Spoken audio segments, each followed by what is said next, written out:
ఏలియా ఎప్పుడైతే 3.5 years వర్షం రావద్దని ప్రేయర్ చేసినాడో అక్కడ ఏమైందంటే భూమి మీద వర్షింపలేదు. మరలా ప్రార్థన చేయగా ఆకాశము వర్షం ఇచ్చెను, భూమి తన ఫలమునిచ్చెను. ఎంత పవర్ఫుల్ ప్రేయర్ అంటే, ప్రేయర్ చేసేవాడు నీతిమంతుడై ఉండాలి. ఫస్ట్ ఆఫ్ ఆల్ నీతిమంతుడు అంటే మన ఓన్ నీతి కాదు. నీతిమంతుడు అంటే నువ్వు క్రీస్తులో ఆయన యొక్క బ్లడ్ తోటి నువ్వు రిడీమ్ చేయబడిన తర్వాత, ఆయన ఆత్మతోటి అనయం చేయబడిన తర్వాత నువ్వు నీతిమంతుడుగా మారిపోయావు. అందుకనే త్రూ గ్రేస్, గ్రేస్ తోటే నువ్వు కంప్లీట్ గా అందులోంచి నువ్వు బయటకు వచ్చావు. గ్రేస్ అనేది నిన్ను ఏం చేసిందంటే నీ యొక్క పాస్ట్ లైఫ్ లో నుంచి నువ్వు ఏమి కష్టపడకుండానే, నువ్వు ఏమి చేయకుండానే డైరెక్ట్ గా నిన్ను నీతిమంతుల లిస్ట్ లోనికి తీసుకుని వచ్చింది.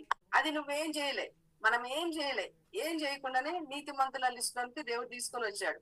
అయితే ఇప్పుడు దేవుడు ఏమని చెప్తున్నాడంటే, నీతిమంతుని ప్రార్థన ఎట్లా ఉన్నదంటే మనఃపూర్వకమైనదై బహు బలము గలదై ఉన్నది. కాబట్టి ఏలియా ఏం చేస్తున్నాడంటే, వర్షాన్ని కురవద్దు, ఇది దేవుడు వద్దు అని చెప్పాడు. కాబట్టి అదే ఫెయిత్ తోటి, అదే స్ట్రాంగ్ గా దేవుని యొక్క సన్నిధిలో నిలబడి ప్రార్థించడం మొదలు పెట్టాడు, ప్రేయర్ చేయడం మొదలు పెట్టాడు. ప్రేయర్ అనేది ఇట్లా ఉండాలి.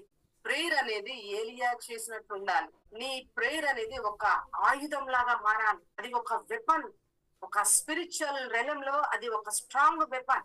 అది రిలీజ్ చేసిన తర్వాత జరిగిన విషయం ఏంటంటే ఆకాశం క్లోజ్ అయిపోయింది. నీతిమంతుడు ప్రేయర్ చేసినప్పుడు బలంగా ఉంటది, మనపూర్వకంగా ఉంటది. అది ఖచ్చితంగా రిలీజ్ అవుద్ది, ఖచ్చితంగా అది ఆపరేట్ అవుతుందని యాకోబు చెప్పాడు. పైన కింద ఏమని చెప్తాడంటే, ఏలియా అట్లాంటి వాడే, నీతిమంతుడే. అతడు మనపూర్వకంగా బహుబలంగా ప్రార్థించినప్పుడు 3.5 సంవత్సరాల వరకు భూమి వర్షాన్ని ఇవ్వలేదు. తర్వాత మళ్ళీ జరిగింది ఏంటంటే, మళ్ళీ కురవడానికి కూడా ప్రేయర్ చేశాడు. ఎంత ఆకాశాన్ని, వర్షాన్ని ఏలియా ఏం చేస్తున్నాడంటే ఒక ఆట ఆడుతున్నాడు. సైంటిస్టులు వర్షము వస్తది, వర్షము అది మబ్బు వచ్చినప్పుడు అది వస్తది అని చెప్తారు. డాక్టర్స్ ని లోపల ఉన్న డిసీజ్ ని చూసి ఇది ఫలాని డిసీజ్ అని వాళ్ళు రికగ్నైజ్ చేస్తారు. వీళ్ళందరూ ఏం చేస్తారంటే, ఇది జరగడానికి ముందు కాదు గాని ఇది మనకు జరిగిన తర్వాత దాన్ని చేస్తారు. వచ్చే వర్షాన్ని అది ఆగిపోవడం గురించి వాళ్ళు మాట్లాడరు. కానీ దేవుడు ఇక్కడ ఏం మాట్లాడుతున్నాడంటే, నువ్వు వర్షాన్ని కురిపించే పవర్ నీకున్నది, సేమ్ టైంలో అది ఆపే పవర్ కూడా నీకున్నది. ఇది ఏలియా చేసినాడు. సింపుల్ గా ఏలియా చేసింది నా పిల్లలారా, అతడు దేవుని సన్నిధిలో ఫస్ట్ ఆఫ్ ఆల్ నిలబడి దేవుని యొక్క ఆత్మతోటి అభిషేకం పొంది అతడు నీతిమంతుడు యొక్క లిస్ట్ లో ఉన్నాడు. కాబట్టి అతడు ప్రార్థించడం మొదలు పెట్టాడు. ఎప్పుడైతే దాన్ని రిలీజ్ చేశాడో అది రిలీజ్ అయింది. ఎప్పుడైతే దాన్ని ఆపివేశాడో అది ఆగిపోయింది. అంటే ఏలియా నీలాంటి స్వభావం గల మనుషుడని ఎందుకు యాకోబు చెప్తున్నాడంటే, ఏలియా చేసినదే సేమ్ నువ్వు కూడా నీతిమంతుల లిస్ట్ లో ఉన్నావు కాబట్టి, నీతిమంతుల లెక్కలో ఉన్నావు కాబట్టి, ఆయన చేసినటువంటిది ఆ డిక్లరేషన్, ఆయన చేసిన ఆ ప్రేయర్ సేమ్ నీకు కూడా అది పాసిబుల్ అని చెప్తున్నాడు. నువ్వు కూడా దాన్ని ఆపరేట్ చేయగలవని యాకోబు చెప్తున్నాడు. నువ్వు అట్లాంటి వ్యక్తివే కనుక, ఏలియా నీలాంటి వ్యక్తే కాబట్టి అతనికి ఏదైతే చెయ్యగలిగినాడో సేమ్ నువ్వు కూడా నీ యొక్క ప్రేయర్ తోటి, ప్రేయర్ అంటే ఇది, ప్రేయర్ అంటే నువ్వు ఏడ్చి నీకు ఏదైతే జరిగిందో దాన్ని బట్టి, ఏదైతే జరగాలో దాన్ని బట్టి ఏడ్చుకుంటూ చేయడం కాదు. ప్రేయర్ అంటే నా పిల్లలారా దేవుని యొక్క సన్నిధిలో ఉండాలి. నువ్వు ఫస్ట్ ఆఫ్ ఆల్ ఆయన యొక్క ప్రెజెన్స్ తోటి నువ్వు కవర్ చేయబడాలి. ఆయన యొక్క అభిషేకం తోటి నువ్వు ఇంపార్టేషన్ తీసుకోవాలి. ఆయన యొక్క గ్లోరీలోనికి నువ్వు ప్రవేశించాలి. ఆయన యొక్క స్పిరిచువల్ రెలమ్ తోటి నువ్వు కనెక్ట్ అవ్వాలి. అప్పుడు నువ్వు స్టాండ్ తీసుకొని మాట్లాడిందే ప్రేయర్. ఓకే, అప్పుడు నువ్వు నిలబడి డిక్లేర్ చేసిందే ప్రేయర్. అప్పుడు నువ్వు నిలబడి ఆజ్ఞాపించిందే ప్రేయర్. ఏ శ్రమల్లో నేను ఆకాశం వెళ్ళిపోవాలని నేను ప్రార్థన చేస్తున్నానని చెప్పలేదు. ఏ సునామంలో ఆకాశం 3.5 సంవత్సరాలు వర్షాన్ని ఇవ్వకుండా ఉండేటట్లు నేను కమెంట్ చేస్తున్నా అని చెప్పినాడు.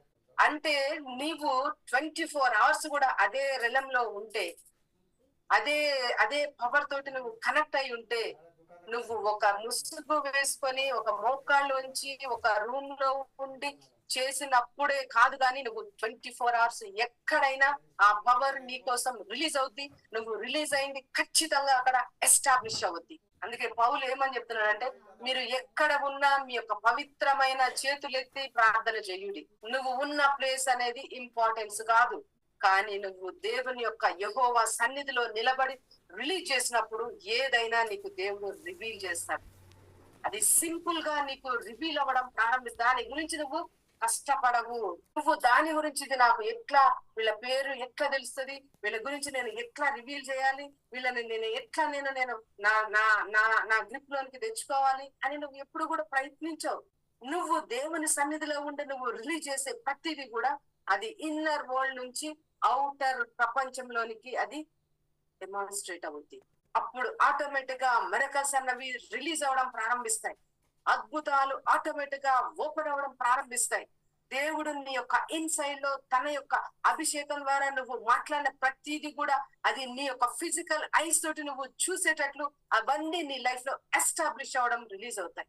అందుకే ఏమంటున్నాడంటే, నేను వర్షము కురుస్తున్న సౌండ్ ని నేను వింటున్నా, వర్షము వచ్చే సౌండ్ ని నేను వింటున్నా, అద్భుతం జరిగే సౌండ్ ని నేను వింటున్నా, స్వస్థత జరిగే ఆ సౌండ్ ని నేను వింటున్నా.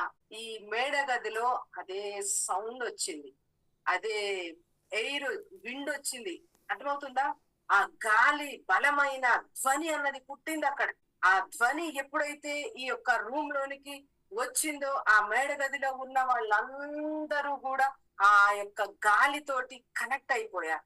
ఆ ధ్వనితోటి వాళ్ళు ఇంపార్ట్ అయిపోయినారు.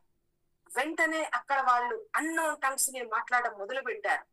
అదే ధ్వని నీ లైఫ్ లోనికి మిరకల్ ఆ విండ్ లాగా, హీలింగ్ విండ్ లాగా నువ్వు గనక ఇన్సైడ్ లో నువ్వు వినగలిగినట్లయితే నీ యొక్క అవుట్ పోరింగ్ నీ లైఫ్ లో సూపర్ న్యాచురల్ గా రిలీజ్ కాబోతుంది.